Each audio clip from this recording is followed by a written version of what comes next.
एक दिन एक नौजवान अकेला बैठा रो रहा था।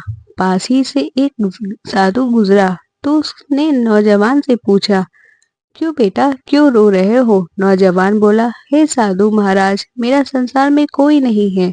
साधु नौजवान के पास बैठ गया और पूछा, बहुत दुख हुआ, क्या हुआ तुम्हारे माँ पिताजी को? नौजवान बोला, कुछ नहीं, माँ तो बिल्कुल ठीक है। साधु ने फिर पूछा, तुम्हारे भाई और बहन? नौजवान ने फिर कहा, वो भी ठीक है। साधु समझ नहीं पाया और नौजवान से पूरी बात बताने के लिए कहा। नौजवान बोला, मुझे इतने वर्ष लग गए यह जानने के लिए कि मेरा कोई नहीं है और किसी को भी मुझसे लगाव नहीं है, न माँ पिताजी को न भाई बहन को। मैंने सबके लिए इतना कुछ किया, परंतु सब ना जाने क्यों मुझसे इतनी नफरत करते हैं। मैंने तो किसी का कुछ नुकसान भी नहीं किया, बुरा नहीं किया, कभी किसी का धन की लालच नहीं रखी। साधु परेशान हो गया कि आखिर बात क्या है। उसने नौजवान से अपनी कहानी सुनाने के लिए कहा। नौजवान ने सुनाई अपनी कहानी।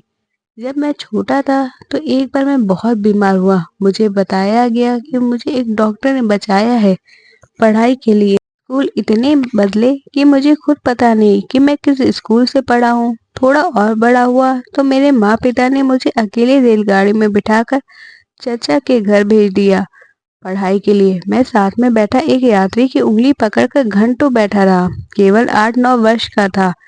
मैं 6 वर्ष बाद घर वापस आया तो फिर पढ़ाई के लिए दूसरे शहर भेज दिया। फिर नौकरी लग गई। फिर नौकरी के लिए शहर से बाहर चला गया। वर्षों अकेला रहा और जब भी माँ पिता या भाई बहन के पास मिलने आता, कोई सीधे मुंह बात नहीं करता और सभी अनादर करते। फिर शादी हो गई तो माता पिता ने घर से निकाल दिया। फिर भी मैं साथ निभाता रहा। मैंने और मेरी पत्नी ने मिलकर परिवार को जोड़ने की बहुत कोशिश की, परंतु कोई भी हमसे रिश्ता रखना नहीं चाहता था। साधु की आंखें नम हो गई और साथ ही नौजवान की आंखें भी। नौजवान ने आगे बताना शुरू किया। फिर मेरी नौकरी बाहर दूसरे राज्य में लग गई और हमें वहां जाकर रहना पड़ा। परंतु जब भी मैं वापस मिलने आता तो हमेशा रोकर ही वापस जाता। किसी का व्यवहार ही नहीं बदला था।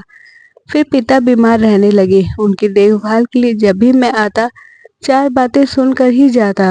एक दिन उनकी तबीयत और बिगड़ी और उनका निधन हो गया। साधु ने नौजवान के सर पर हाथ रखकर उसको शांत करने की कोशिश की, परंतु नौजवान अपनी बात सुनाना चाहता था। नौजवान ने फिर बताना शुरू किया, मेरे पिता की मृत्यु पर कोई नहीं आया और केवल मैंने और मेरी माँ ने पिता की मृत्यु के बाद के सारे कार्य पूरे किए। हैरान था कि जिन बच्चों को हमेशा मेरे माँ पिता ने सबसे ज्यादा प्यार किया, आर्थिक सहायता दी, वो मेरे पिता के गुजर जाने के बाद इतने दूर कैसे हो गए। और सबने कहना शुरू कर दिया कि अब मुझे ही अपनी माँ का ख्याल रखना है और अपने पास रखना है। अब उनको माँ से कोई मतलब नहीं। नेक्स्ट पार्ट के लिए कमेंट करें। Thanks for watching.